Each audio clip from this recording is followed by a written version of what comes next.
New York City pulses with an energy unlike anywhere else on Earth, but beneath the towering skyscrapers and endless streams of yellow taxis lies a story that spans centuries. Tonight, we'll uncover how a small Dutch trading post transformed into the ultimate symbol of American ambition, the city that countless dreamers have called home. From forgotten settlements to record-breaking construction projects, New York has weathered wars, welcomed millions of immigrants, and repeatedly reinvented itself to become the beating heart of America. We'll start with a surprising discovery in Lower Manhattan, and from there, we'll trace the relentless rise of a metropolis that refuses to stop growing. So just relax and let your mind wander as we explore the extraordinary history of New York, the city that built the American dream. When you think of New York today, perhaps you picture Times Square blazing with neon lights, Wall Street bustling with financial activity, or the Statue of Liberty standing proudly in the harbor. This city feels like the very essence of modern America, a place where fortunes are made and lost, where cultures collide and blend, where anything seems possible if you're willing to work for it.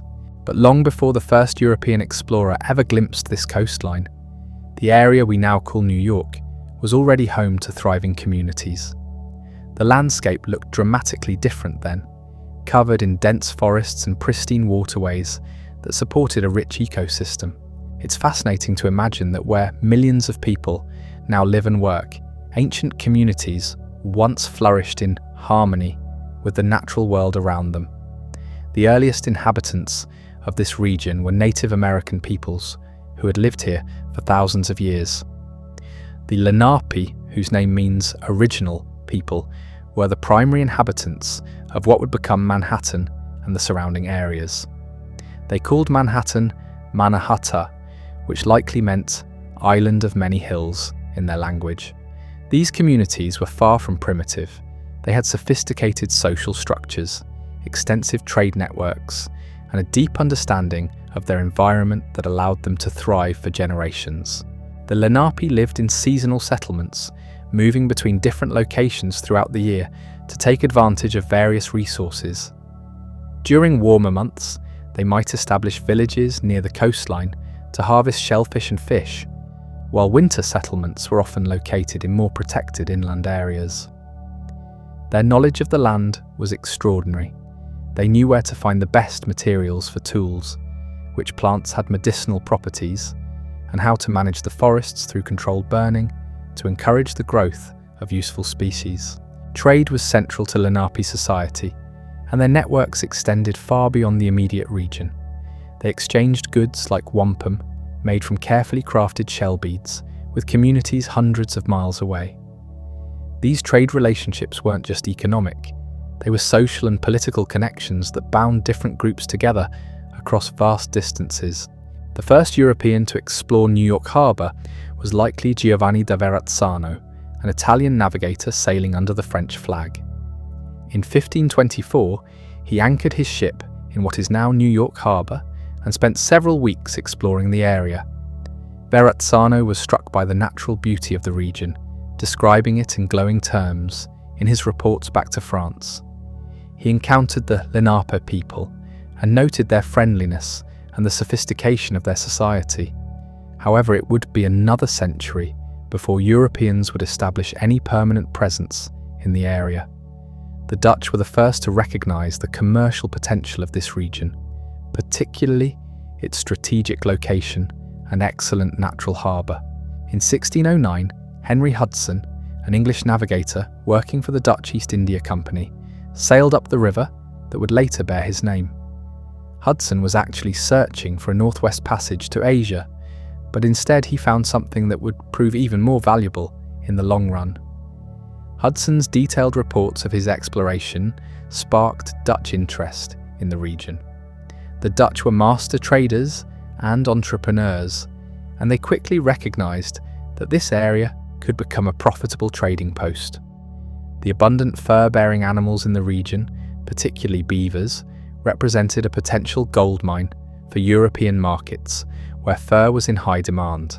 In 1624, the Dutch established their first permanent settlement in the area, founding Fort Orange in what is now Albany, but it was the establishment of New Amsterdam on Manhattan Island in 1625 that would mark the true beginning of New York's urban history.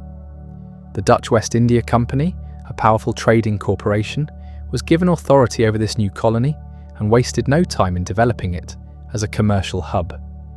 The early Dutch settlement was small but strategically located. The colonists built their fort at the southern tip of Manhattan, taking advantage of the excellent harbour and the island's natural defences. From the very beginning, New Amsterdam was designed as a commercial venture, rather than a religious or agricultural colony. The Dutch were primarily interested in trade, and they welcomed anyone who could contribute to the economic success of their settlements. This commercial focus had profound implications for the character of early New Amsterdam. Unlike many other European colonies that were established for religious reasons or to create homogeneous communities, New Amsterdam was remarkably diverse from its earliest days. Dutch colonists were joined by Germans, Scandinavians, French Huguenots, and even some English settlers. The colony also had one of the largest populations of enslaved Africans in North America. As the Dutch were heavily involved in the Atlantic slave trade, the diversity of New Amsterdam wasn't just ethnic and racial, it was also religious. While the Dutch Reformed Church was officially established, the colony was relatively tolerant of other Christian denominations, and even had a small Jewish community. This tolerance wasn't necessarily born out of enlightened ideals, but rather from practical necessity. The Dutch needed settlers and traders, and they couldn't afford to be too selective about their backgrounds. The layout of early New Amsterdam reflected its commercial priorities. The main street, which would later become Broadway, followed an old Native American trail that ran the length of Manhattan. Near the fort, the Dutch built a marketplace and residential areas for the growing population.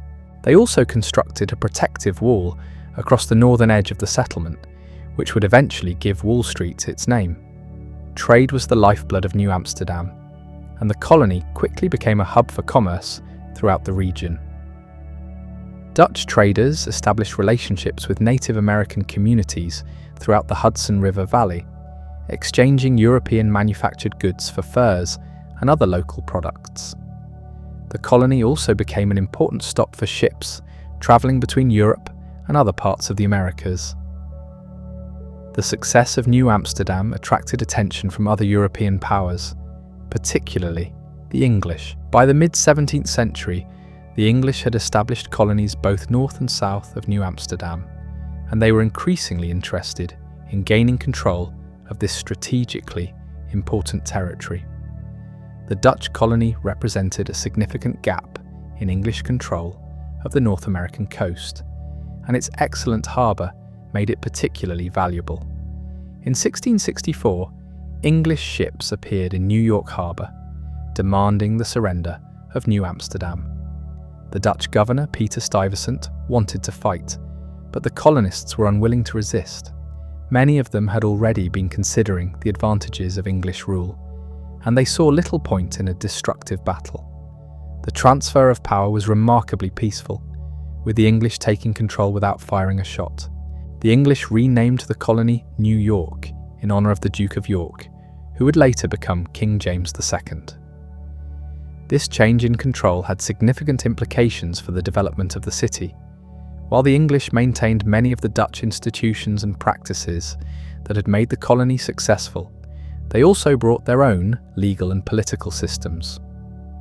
Under English rule, New York continued to grow and prosper. The city's commercial advantages remained unchanged, and its diverse population continued to expand. The English were generally tolerant of the existing Dutch population, and many Dutch families remained influential in the city's affairs for generations. The late 17th and early 18th centuries saw steady growth in New York's population and economic importance. The city became increasingly integrated into the broader Atlantic economy, serving as a crucial link between the American colonies and European markets. New York merchants developed extensive trade networks that reached from the Caribbean to northern Europe, By 1700, New York had grown to a population of approximately 5,000, making it one of the largest cities in colonial America. The city was becoming more sophisticated, with improved infrastructure, better housing, and a growing number of skilled craftsmen and professionals. Churches, schools, and other institutions were established to serve the growing population. The diversity that had characterized New York from its Dutch days continued under English rule. The city attracted immigrants from throughout Europe, each group bringing their own skills, traditions, and perspectives. This constant influx of new people and ideas helped create a dynamic, entrepreneurial atmosphere that would become one of New York's defining characteristics. However, this period of growth wasn't without its challenges. Colonial New York faced periodic economic downturns, conflicts with Native American communities, and the ever-present threat of warfare between European powers. The city also struggled with issues of governance, as competing interests and factions often clashed over policy and priorities. Despite these challenges, New York was establishing itself as something unique in colonial America. Unlike Boston, which was dominated by Puritan religious culture, or Philadelphia, which reflected Quaker ideals, New York was becoming a truly cosmopolitan city where commerce and opportunity mattered more than religious or ethnic background. The early 18th century brought new challenges and opportunities that would further shape New York's character. In 1712, the city experienced a slave rebellion that shook the colonial establishment to its core. Enslaved Africans, frustrated by harsh conditions and the brutality of their treatment, organized an uprising that resulted in several deaths and widespread panic among white colonists. The brutal suppression of this rebellion revealed the deep tensions that ran beneath the surface of colonial society. The aftermath of the rebellion led to increasingly harsh laws governing enslaved people, but it also highlighted the fundamental contradictions in a society that proclaimed liberty while denying it to so many. These contradictions would continue to haunt New York throughout its history, creating ongoing struggles between ideals of freedom and the realities of oppression. Despite these internal conflicts, New York's economy continued to expand rapidly. The city's merchants were becoming some of the wealthiest in colonial America, building fortunes through trade in everything from wheat and flour to rum and manufactured goods. The famous Flour War of the 1730s demonstrated just how important these trade relationships had become, as competing merchants fought for control of lucrative export markets. The physical appearance of the city was changing as well. Wealthy merchants began building impressive mansions along the waterfront, while craftsmen and labourers lived in smaller houses clustered around the commercial districts. The Dutch architectural influence remained strong, with characteristic stepped gables and brick construction still dominating many neighbourhoods. By the 1740s, New York had developed a sophisticated social hierarchy that reflected both its commercial success and its diverse population. At the top were the great merchant families, many of Dutch or English origin, who controlled much of the city's wealth and political power. Below them were smaller merchants, skilled craftsmen, and professionals who formed a growing middle class. At the bottom were labourers, servants, and enslaved people who provided much of the physical work that kept the city functioning. This social stratification wasn't unique to New York, but the city's commercial focus created more opportunities for social mobility than existed in many other colonial communities.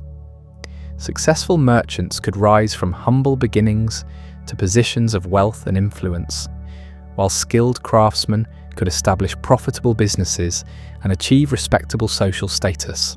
The city's taverns and coffee houses became centres of social and political activity, where merchants discussed business deals, craftsmen organised their trades, and ordinary citizens debated the issues of the day. These establishments played a crucial role in creating a sense of community among New York's diverse population, providing spaces where people from different backgrounds could interact and share ideas. Education was also becoming increasingly important in colonial New York. The city established several schools, including King's College in 1754, which would later become Columbia University. These educational institutions not only served the practical need of training young people for careers in commerce and the professions, but also helped create a more sophisticated intellectual culture in the city. Religious life in colonial New York reflected the city's diversity. While Anglican churches received official support from the colonial government, Presbyterian, Lutheran, Dutch Reformed, and other Protestant denominations all maintained active congregations. The city also had a small but significant Jewish community that established the first synagogue in North America in 1730. The growing tensions between Britain and its American colonies in the mid-18th century had a profound impact on New York. The city's merchants were heavily involved in trade with Britain and the West Indies, making them sensitive to any changes in imperial policy that might affect their business interests. The Sugar Act of 1764 and the Stamp Act of 1765 sparked fierce debates in New York's taverns and meeting halls. New Yorkers initially responded to these new taxes with a combination of legal protests and economic resistance. Merchants organized boycotts of British goods, while lawyers and other professionals challenged the legality of taxation without representation in Parliament. The city's diverse population meant that opinions varied widely, with some groups more willing to resist British authority than others. The Stamp Act Congress of 1765, which met in New York, demonstrated the city's growing importance in colonial politics. Representatives from 9 colonies gathered to coordinate their opposition to British tax policies, marking one of the first successful efforts at intercolonial cooperation. This meeting helped establish New York as a centre of resistance to British rule. However, not all New Yorkers supported resistance to Britain. The city had a significant population of loyalists who feared that rebellion would destroy their economic and social connections to the British Empire. This division created ongoing tensions within the community as the conflict with Britain escalated. The Sons of Liberty, a secret organisation dedicated to opposing British policies, became increasingly active in New York during the late 1760s and early 1770s. They organised protests, enforced boycotts, and sometimes used violence against those who cooperated with British authorities. Their activities helped maintain pressure on the colonial government while also creating an atmosphere of intimidation and fear. The Boston Tea Party of 1773 inspired similar actions in New York, where activists dumped British tea into the harbour and intimidated merchants who tried to import taxed goods. These acts of resistance demonstrated the growing unity between New York and other colonial cities in opposition to British rule. When the First Continental Congress convened in Philadelphia in 1774, New York sent delegates who generally supported moderate resistance to British policies. The city's merchants hoped that economic pressure would force Britain to change its policies without the need for armed conflict. They understood that war would disrupt the trade relationships that had made New York prosperous. The outbreak of fighting at Lexington and Concord in April 1775 forced New Yorkers to choose sides more definitively. While many supported the Patriot cause, the city also had a large population of loyalists who remained committed to the British Empire. This division would have devastating consequences for New York during the Revolutionary War. The Continental Congress decided to fortify New York Harbor, recognizing that control of the city would be crucial to the outcome of the war. The excellent harbor and strategic location made New York a prize that both sides desperately wanted to control. Throughout the summer of 1775, patriots worked frantically to build defences and prepare for what they knew would be a major British assault. The arrival of British forces in New York Harbour in June 1776 marked the beginning of a long and difficult period for the city. The British assembled the largest military force in their history, with hundreds of ships and more than 30,000 troops preparing to recapture what they considered a rebellious city. The Battle of Long Island in August 1776 resulted in a devastating defeat for the Continental Army. George Washington's forces were overwhelmed by the professional British and Hessian troops, and only a skillful nighttime retreat across the East River prevented the complete destruction of the American army. This defeat began 7 years of British occupation that would transform New York in unexpected ways.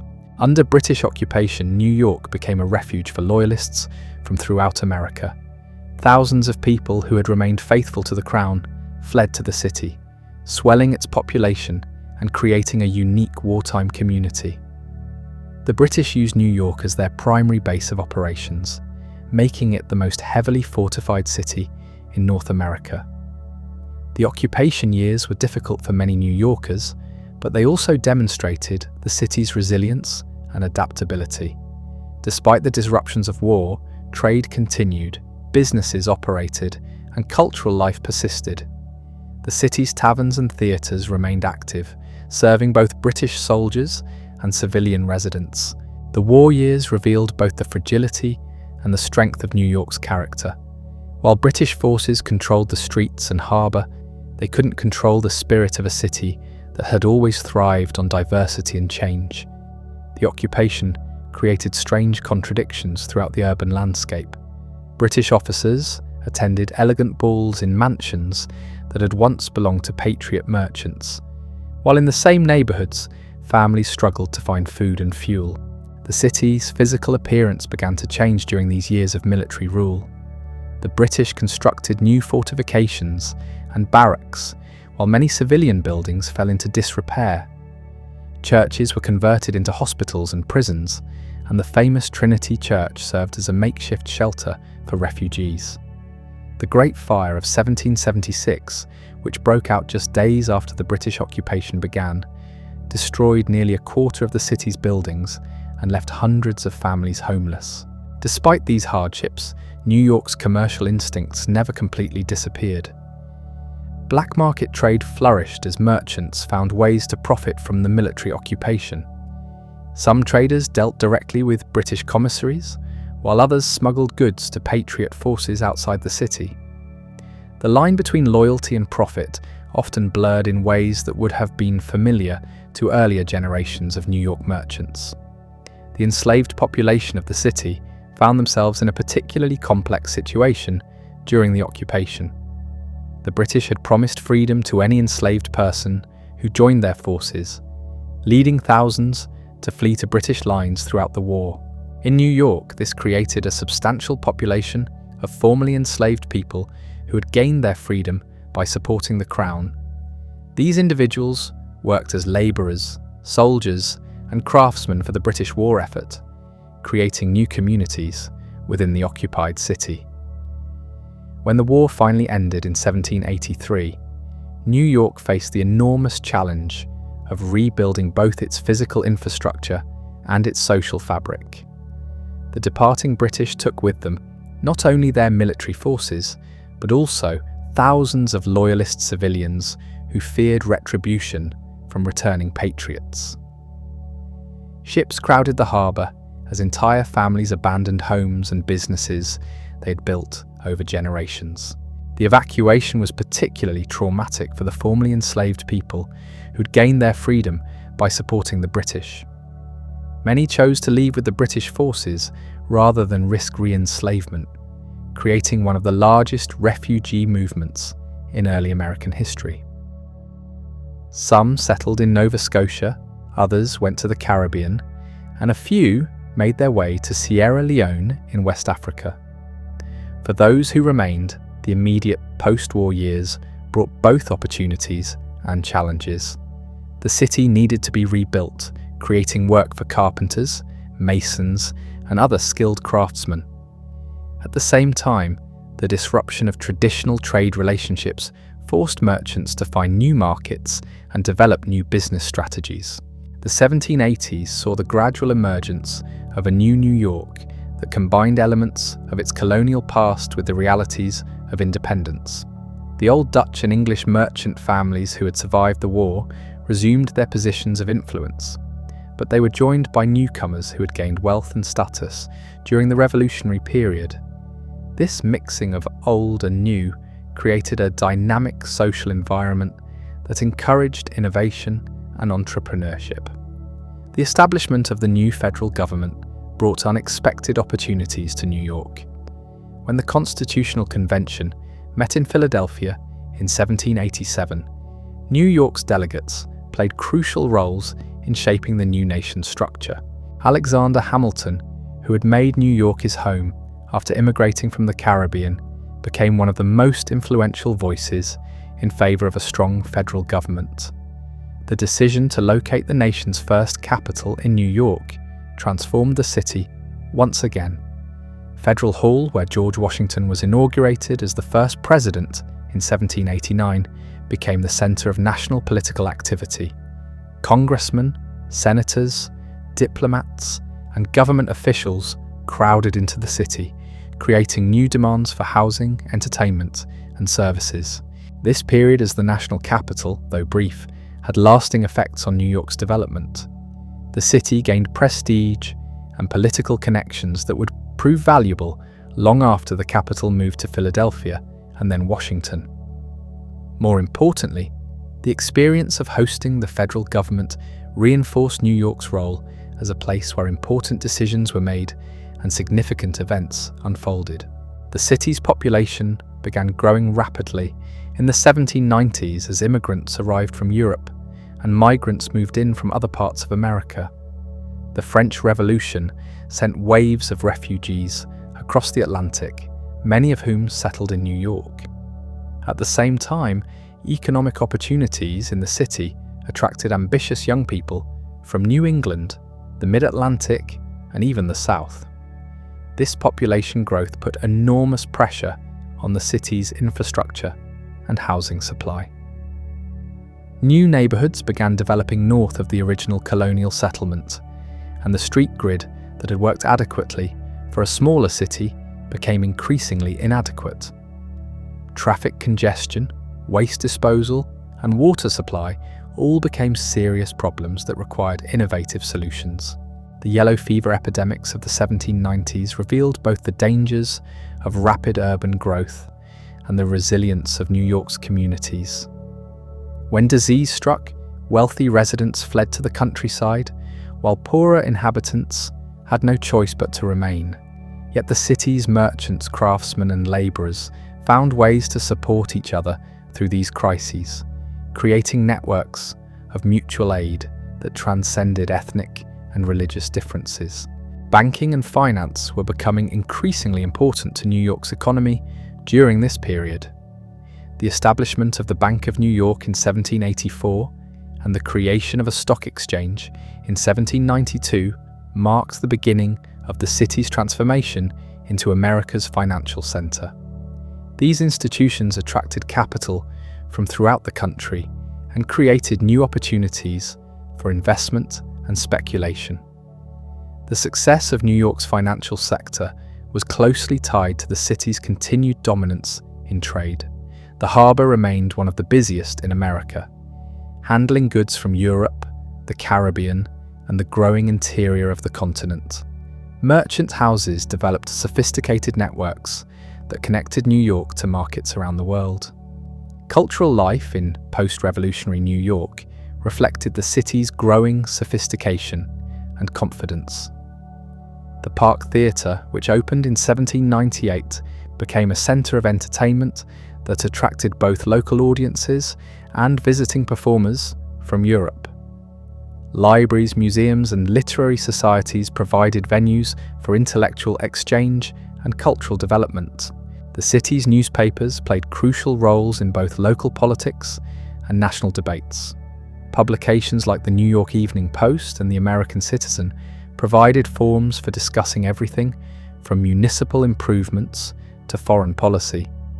The vigorous, often partisan tone of these newspapers reflected the competitive, argumentative spirit that was becoming characteristic of New York's public life. Religious diversity continued to expand as new denominations established congregations in the growing city. Methodist and Baptist churches attracted working-class members, while Episcopalian and Presbyterian congregations served more affluent communities. The city's Jewish population, though still small, was becoming more organized and influential in commercial affairs. The early 1800s brought new challenges as international tensions affected New York's trade relationships.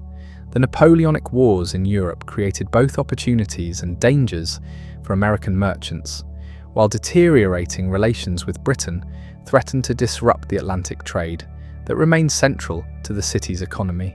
The Embargo Act of 1807 and the subsequent trade restrictions imposed by the Jefferson administration had devastating effects on New York's economy.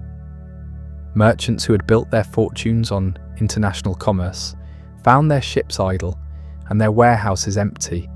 The city's unemployment rates soared, and many businesses faced bankruptcy. Yet even during this difficult period, New York's entrepreneurs found ways to adapt and survive. Some merchants shifted their focus to domestic trade, developing new relationships with producers in the American interior.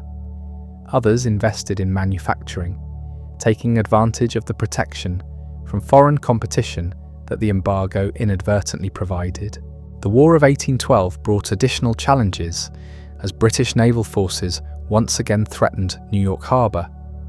The city's residents worked frantically to improve coastal defenses, while merchants worried about the safety of their ships and cargo.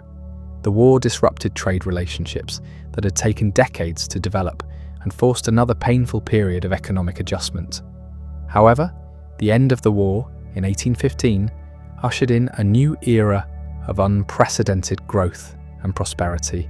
The return of peace allowed trade to resume, while the development of new transportation networks opened up vast new markets in the American interior. The stage was set for New York's transformation into something the world had never seen before, a truly modern metropolis that would redefine what it meant to be an American city.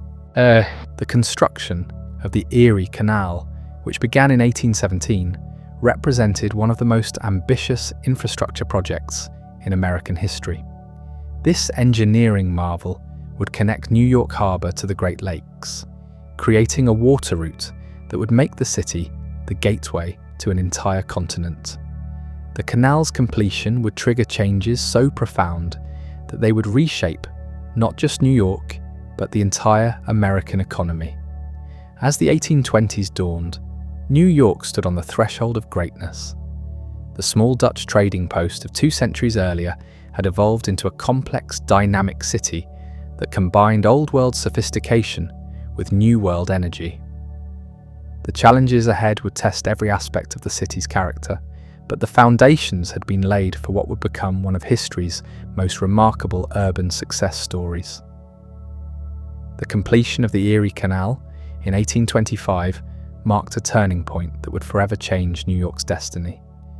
This remarkable waterway, stretching 363 miles from Albany to Buffalo, created an unbroken water route from the Atlantic Ocean to the Great Lakes.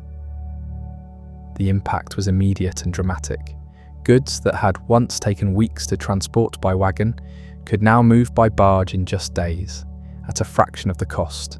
The canal's opening celebration was a spectacle that captured the imagination of the entire nation. Governor DeWitt Clinton ceremonially poured a keg of Lake Erie water into New York Harbor, symbolically wedding the waters of the interior with those of the Atlantic. This ritual marked more than just the completion of an engineering project. It announced New York's emergence as the undisputed commercial capital of America. The transformation was breathtaking in its speed and scope. Within months of the canal's opening, the volume of goods flowing through New York Harbor increased exponentially. Wheat from Ohio, lumber from Michigan, and manufactured goods from New England all passed through the city's bustling docks. The phrase, "wedding of the waters," proved prophetic as New York became the crucial link between America's expanding interior and the wider world. This commercial revolution attracted waves of new residents to the city. Ambitious young men from New England farms saw opportunities in New York's counting houses and warehouses. Skilled craftsmen from Europe recognized that the booming city needed their talents. Families from rural areas throughout America were drawn by stories of prosperity and possibility that seemed to emanate from Manhattan's crowded streets. The city's population exploded from approximately 124,000 in 1820 to over 200,000 by 1830. This rapid growth created challenges that tested the limits of urban planning and social organization. Housing became increasingly scarce and expensive, forcing many working families to crowd into cellars and attics in conditions that would have shocked earlier generations of New Yorkers. The physical expansion of the city accelerated dramatically during this period. Development pushed steadily northward from the original colonial settlement, consuming farmland and rural estates with remarkable speed. The Commissioner's Plan of 1811, which had laid out Manhattan's famous grid system, suddenly seemed prescient as surveyors and developers carved the island into orderly blocks and lots. This period saw the emergence of distinct neighborhoods that reflected the city's growing social complexity. Wealthy merchants built elegant townhouses along fashionable streets like Bond Street and Lafayette Place, while working families clustered in more modest accommodations near the docks and workshops where they earned their living. The Five Points area became notorious as a crowded, dangerous neighborhood where recent immigrants and the urban poor struggled to survive. The diversity that had characterized New York since its Dutch origins became even more pronounced during these boom years. Irish immigrants fleeing poverty and political oppression began arriving in significant numbers, bringing with them strong traditions of community organization and political activism. German immigrants, many of them skilled craftsmen and small business owners, established thriving communities in areas like Kleindeutschland on the Lower East Side. The city's African American population faced particular challenges during this period. While New York had begun the gradual abolition of slavery in 1799, the process wouldn't be completed until 1827. Free blacks found themselves competing with immigrant workers for jobs while facing discrimination that limited their opportunities. Despite these obstacles, they created vibrant communities with their own churches, schools, and mutual aid societies. The economic opportunities created by the Erie Canal boom extended far beyond the traditional merchant class. Skilled craftsmen found steady work in the city's expanding shipyards, construction sites, and manufacturing establishments. Small shopkeepers prospered by serving the needs of the growing population. Even unskilled labourers could find work loading and unloading the countless ships and barges that crowded the harbour. Banking and finance evolved rapidly to meet the needs of this expanding economy. The number of banks in the city increased dramatically, while new forms of credit and investment made it easier for entrepreneurs to finance their ventures. The New York Stock Exchange, still operating from modest quarters on Wall Street, began handling an increasing volume of securities as American corporations sought capital for expansion. The city's cultural life blossomed alongside its commercial success. Newspapers proliferated, giving voice to every political faction and interest group in the diverse population. The Park Theatre continued to attract both local audiences and touring performers, while new venues opened to serve different tastes and social classes. Literary societies, debating clubs, and philosophical organizations provided forums for intellectual exchange among the city's educated elite. Religious diversity expanded as new denominations established congregations to serve the growing population. The Second Great Awakening, a religious revival movement that swept across America in the early 19th century, had a significant impact on New York. Evangelical Protestant denominations attracted many converts, while traditional churches adapted their practices to appeal to a more diverse and mobile population. The transformation of New York during the Canal era wasn't limited to economics and demographics. The very character of urban life was changing in ways that would influence American culture for generations. The pace of life accelerated as business moved at the speed of steam and sail. Competition became more intense as merchants from around the world vied for shares of the lucrative American market. This period also saw the emergence of distinctly American forms of entertainment and leisure. P.T. Barnum opened his American Museum in 1841, featuring a bizarre collection of curiosities, performances, and exhibits that attracted visitors from across the nation.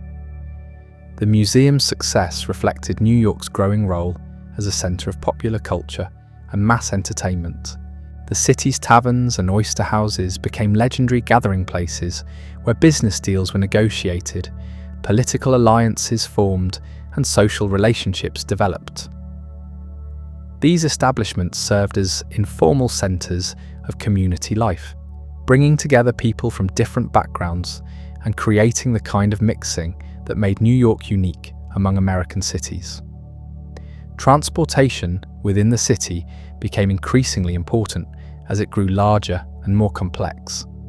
Horse-drawn omnibuses began operating regular routes along major streets, making it possible for people to live farther from their workplaces. The development of ferry services to Brooklyn and other nearby areas opened up new possibilities for suburban development. The municipal government struggled to keep pace with the city's rapid growth. Basic services like street cleaning, waste removal, and water supply became major challenges as the population swelled.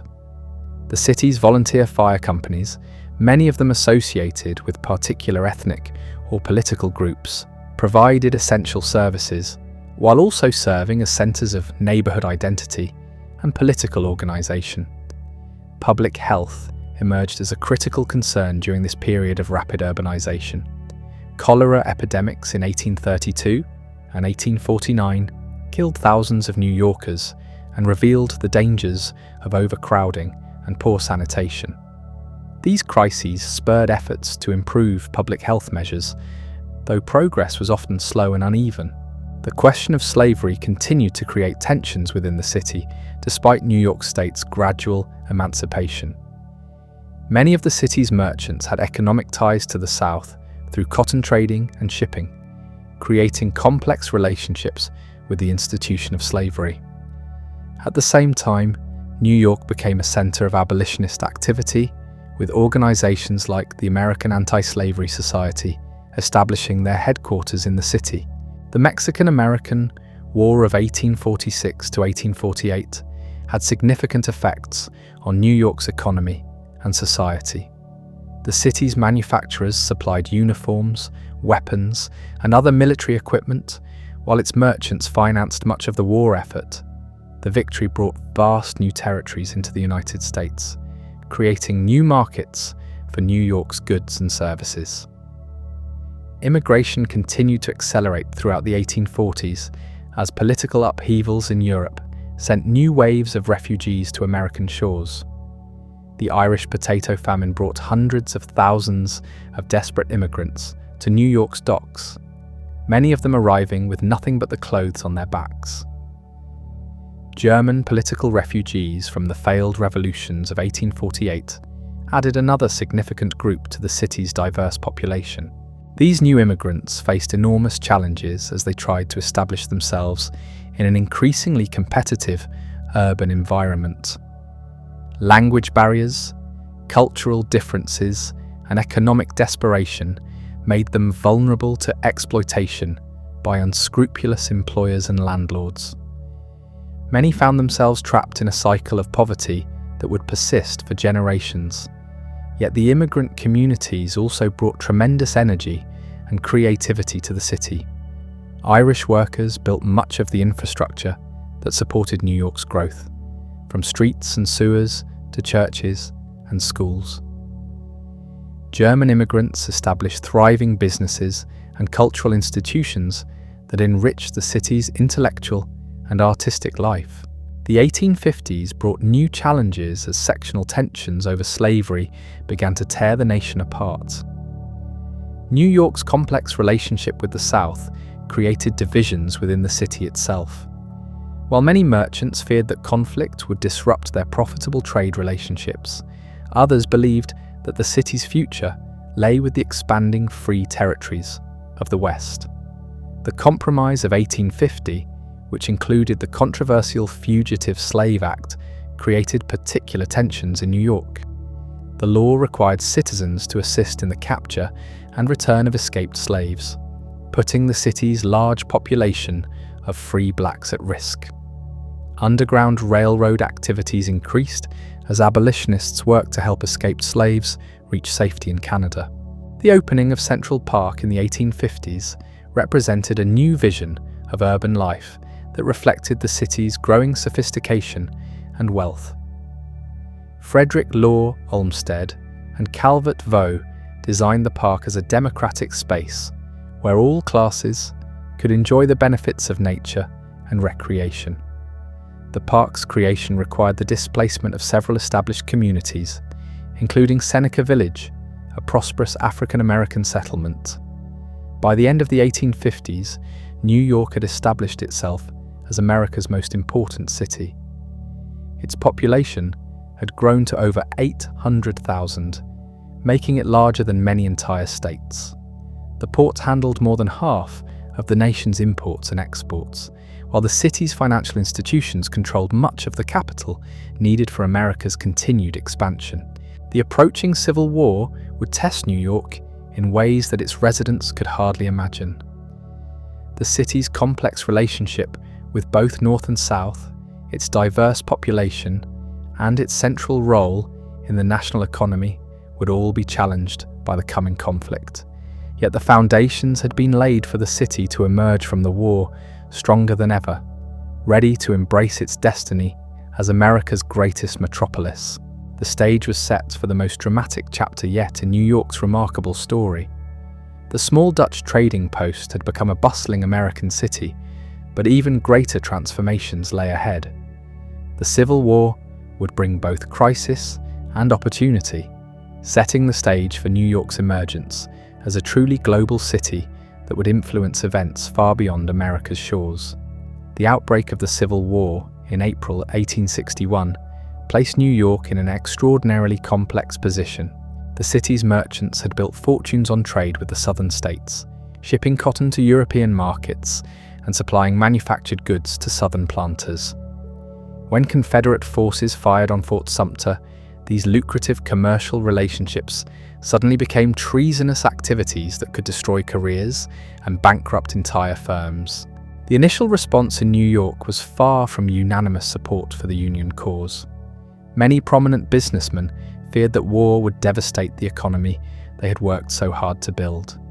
Some even suggested that New York should declare itself a free city, maintaining neutrality and continuing to trade with both sides.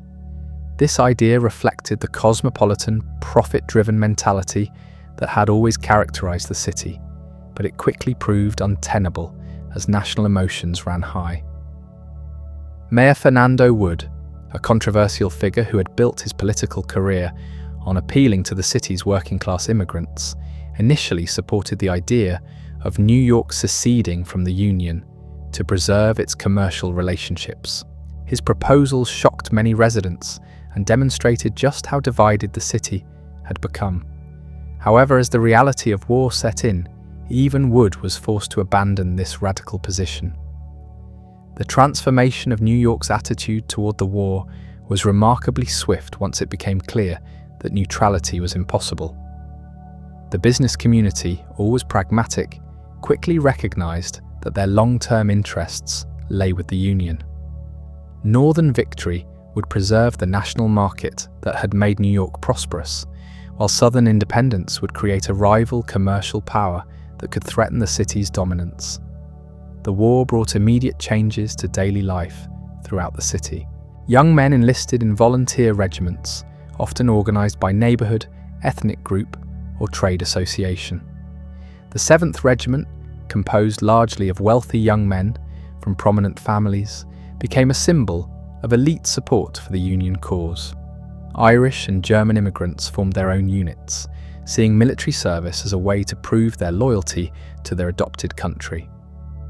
Manufacturing exploded as the federal government placed enormous orders for uniforms, weapons, equipment, and supplies. Factories that had previously produced consumer goods quickly converted to military production. The Brooklyn Navy Yard became one of the most important shipbuilding facilities in the country, launching dozens of warships that would help establish Union control of the seas. The city's financial sector played a crucial role in funding the war effort. Jay Cooke and other prominent bankers developed innovative methods for selling government bonds to ordinary citizens, creating the first truly national securities market. Wall Street firms handled millions of dollars in government transactions, establishing New York's dominance in American finance that would persist long after the war ended. However, the war also exposed deep social tensions within the city. The federal draft law passed in 1863 allowed wealthy men to avoid military service by paying a $300 commutation fee, a sum far beyond the reach of working-class families. This provision created resentment among immigrants and labourers who felt they were being asked to fight a rich man's war for poor man's wages. The draft riots of July 1863 represented the most violent civil unrest in American urban history up to that time. What began as protests against the draft quickly escalated into a 4-day rampage that targeted not only government buildings, but also the city's African American population. Rioters burned the coloured orphan asylum and lynched black residents in scenes of horrific violence that shocked the nation. The riots revealed the complex racial dynamics that had been building in the city for decades.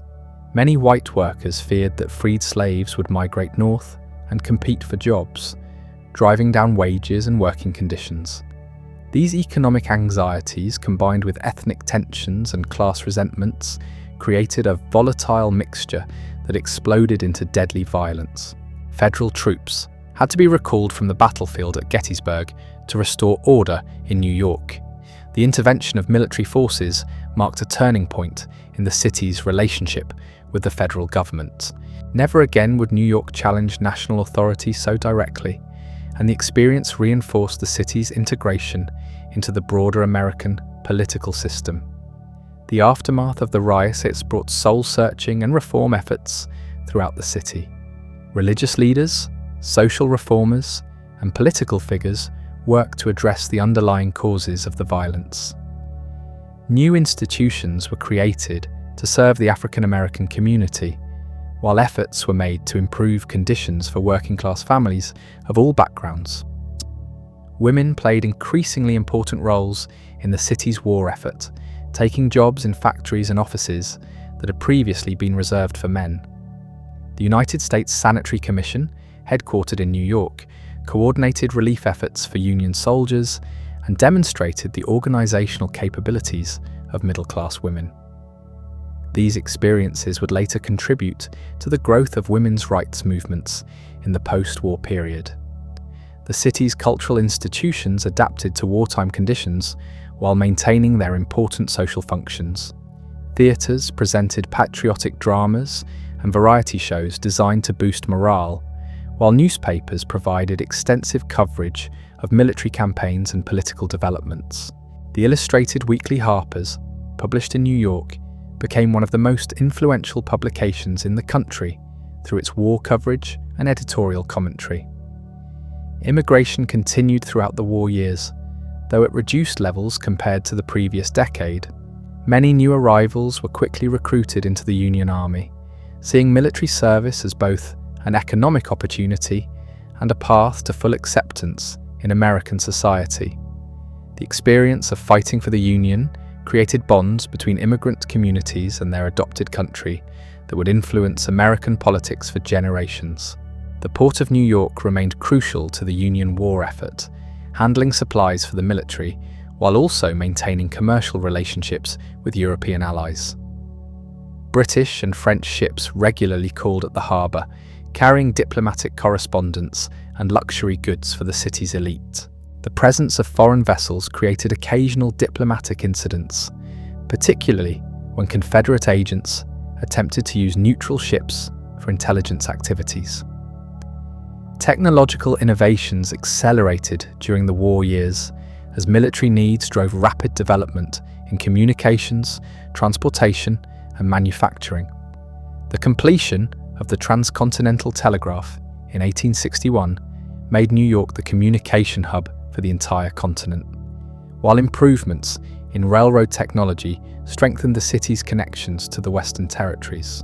The assassination of President Lincoln in April 1865 brought massive crowds into the streets of New York as residents struggled to comprehend the magnitude of their loss. The funeral procession through the city became a moment of national mourning that helped heal some of the divisions created by the draft riots and other wartime tensions. The war's end brought both relief and uncertainty to New York. The immediate challenge of converting from military to civilian production created temporary economic disruptions, while the return of hundreds of thousands of veterans added to competition for jobs and housing. However, the fundamental strength of the city's economy ensured that these adjustments would be temporary. The post-war period saw the beginning of New York's transformation into a truly modern metropolis. The wealth accumulated during the war years provided capital for massive infrastructure projects, while new technologies promised to revolutionize urban life. The elevated railway system, first proposed in the 1860s, would soon carry passengers high above the crowded streets, while plans for a great bridge connecting Manhattan and Brooklyn captured the public imagination. The war had demonstrated New York's central importance to the American nation, while also revealing the social tensions that rapid growth and diversity had created. The city emerged from the conflict more prosperous and influential than ever, but also more aware of its responsibilities as the leading urban centre of a reunited country. Immigration resumed with unprecedented intensity as Europeans sought opportunities in the booming American economy.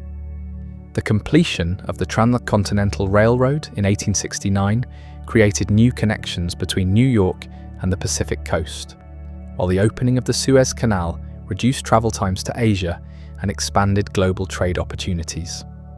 The Gilded Age was dawning, and New York stood ready to embrace its role as America's window to the world. The foundations laid during the Canal era and strengthened during the Civil War would support even greater transformations in the decades ahead. The city that had begun as a small Dutch trading post was becoming something entirely new in human history, a modern metropolis that would influence events on a global scale.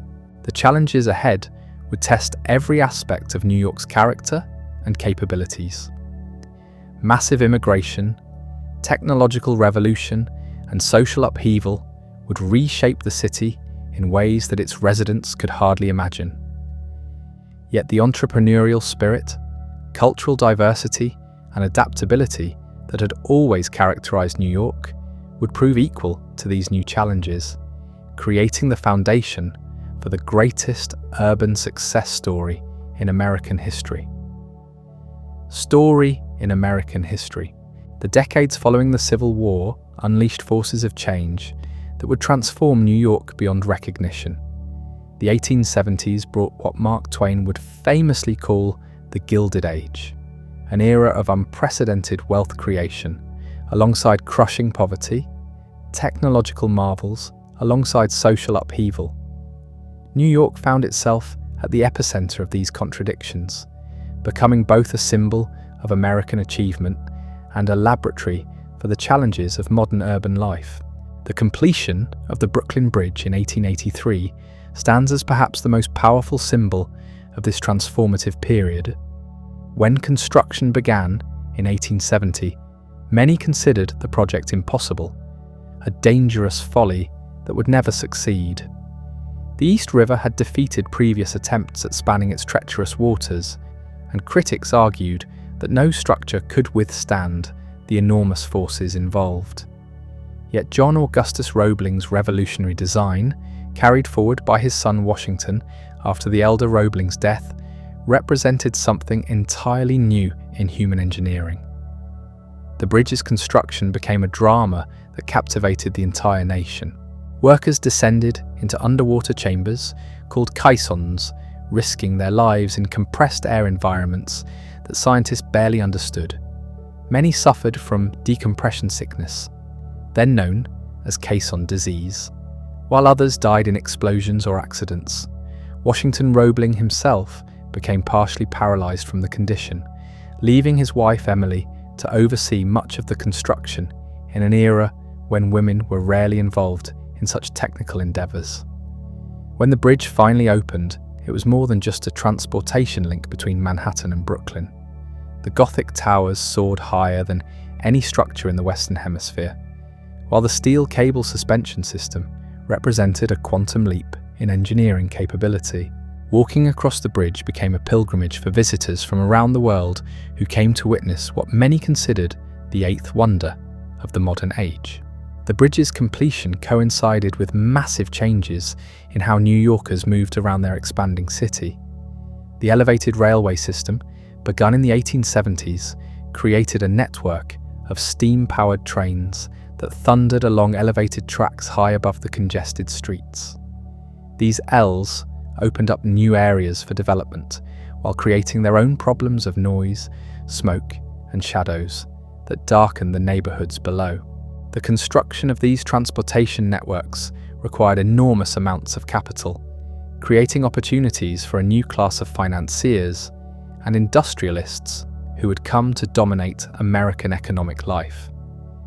Men like Cornelius Vanderbilt, who controlled much of the railroad traffic entering New York, accumulated fortunes that dwarfed anything seen in previous generations. Their mansions along Fifth Avenue became symbols of American wealth and power that attracted attention from around the world. Yet this concentration of wealth occurred alongside conditions of poverty that shocked even hardened observers. The tenement districts of the Lower East Side became some of the most densely populated areas on Earth, with entire families crowded into single rooms without adequate light, air, or sanitation. Jacob Riis, a Danish immigrant who became a pioneering photojournalist, documented these conditions in his groundbreaking work, How the Other Half Lives, revealing to middle-class Americans the reality of life in their city's slums. Immigration reached levels that strained every aspect of the city's capacity to absorb new residents. The numbers were staggering. In some years, during the 1880s and 1890s, more than 500,000 immigrants passed through New York's processing facilities. These new arrivals came from increasingly diverse backgrounds as the sources of immigration shifted from Northern and Western Europe to Southern and Eastern regions. Italian immigrants brought traditions of family solidarity and entrepreneurship that would reshape entire neighborhoods. Jewish refugees fleeing pogroms in Russia and Eastern Europe established thriving communities while maintaining strong cultural and religious identities.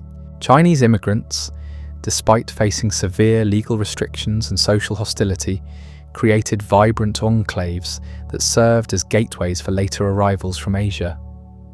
The opening of Ellis Island in 1892 marked a new phase in this massive population movement. The federal government assumed control of immigration processing, creating standardized procedures that would affect millions of lives over the following decades. The island became a symbol of both opportunity and trauma as families were separated, names were changed, and dreams were either fulfilled or shattered in the space of a few hours. These demographic changes created unprecedented challenges for city government and social institutions. Public schools struggled to educate children who spoke dozens of different languages, while hospitals and charitable organizations worked to serve populations with vastly different cultural backgrounds and medical needs. Religious institutions proliferated as each ethnic group sought to maintain its spiritual traditions in an alien environment. The Catholic Church experienced explosive growth as Irish and Italian immigrants swelled its ranks, building magnificent cathedrals and establishing extensive networks of schools and social services. St. Patrick's Cathedral, completed in 1878, stood as a testament to the growing influence of Catholic immigrants in a city that had once been dominated by Protestant denominations. Jewish immigrants established synagogues, schools, and cultural organizations that preserved ancient traditions while adapting to American conditions. The Lower East Side became the largest Jewish community in the world, supporting Yiddish theaters, newspapers, and political organizations that would influence American culture far beyond their immediate neighborhoods. The garment industry became central to the economic life of these immigrant communities. Thousands of small workshops, many located in tenement apartments, produced clothing that was sold throughout the country.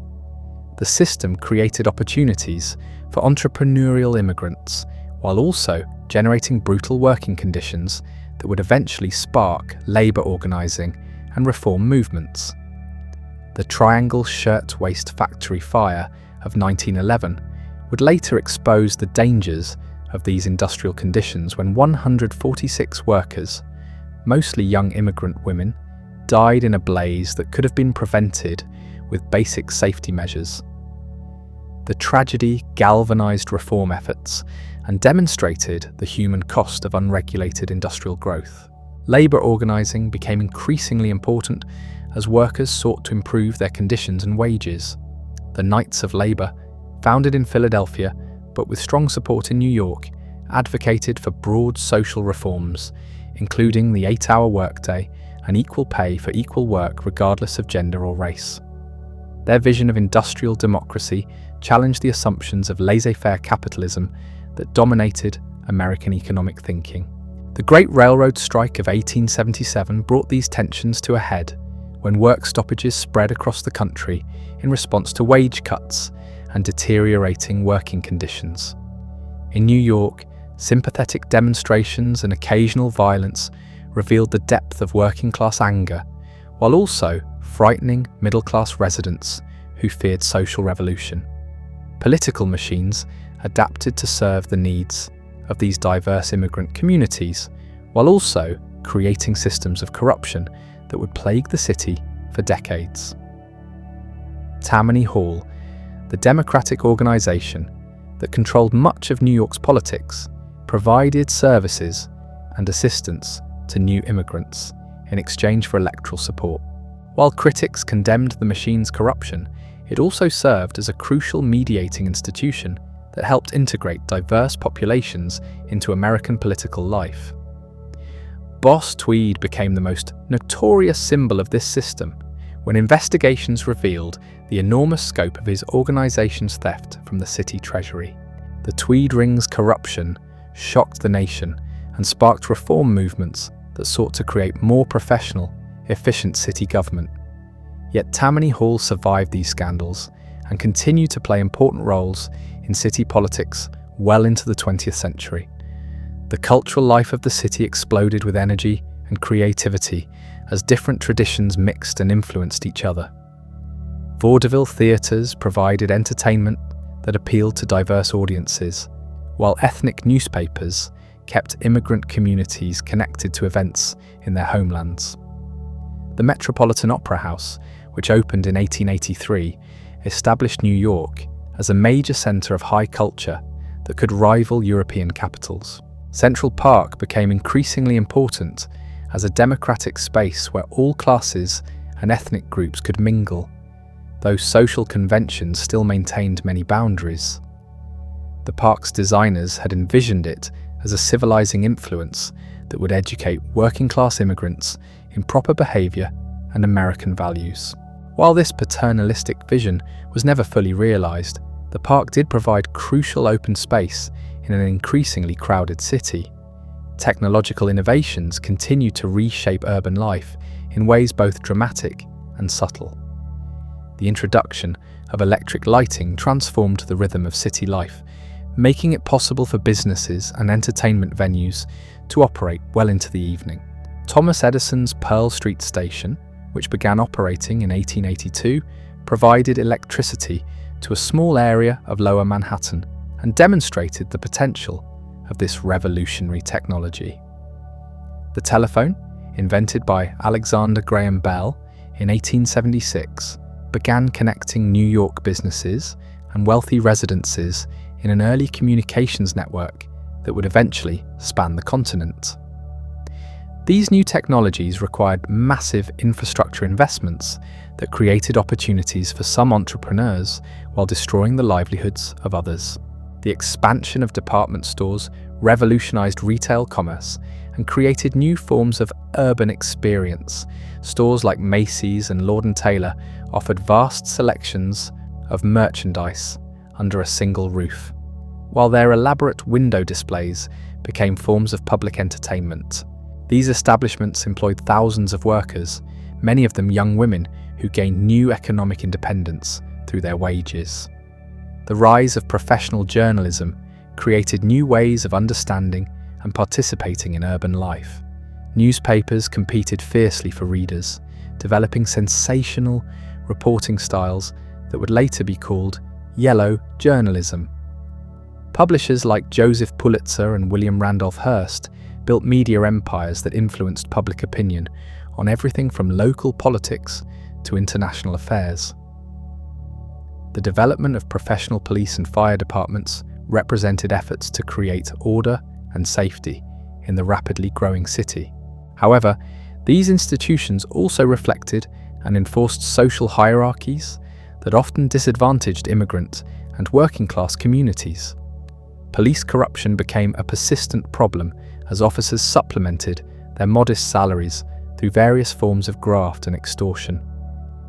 Public health remained a critical challenge as the city struggled to provide clean water, adequate sewage treatment, and disease prevention for its exploding population.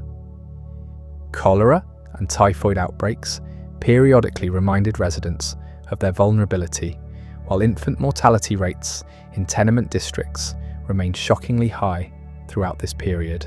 The creation of public health departments and the appointment of trained physicians to government positions represented important steps toward more scientific approaches to urban problems.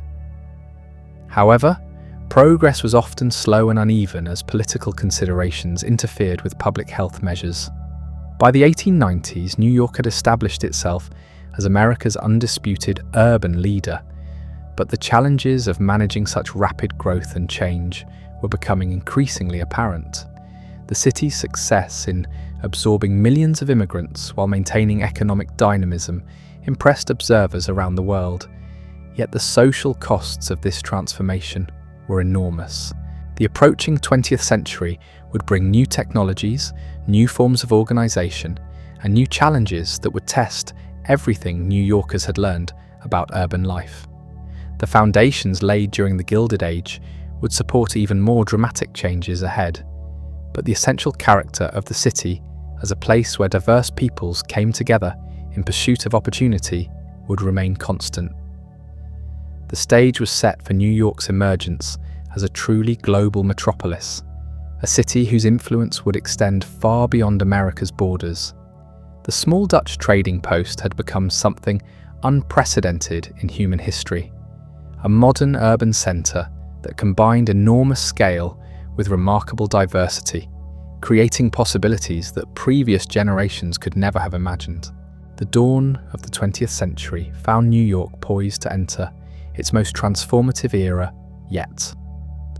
The consolidation of the 5 boroughs in 1898 had created the world's second largest city, bringing together Manhattan's commercial energy with Brooklyn's industrial might, Queens' rural communities, the Bronx's developing neighborhoods, and Staten Island's suburban character.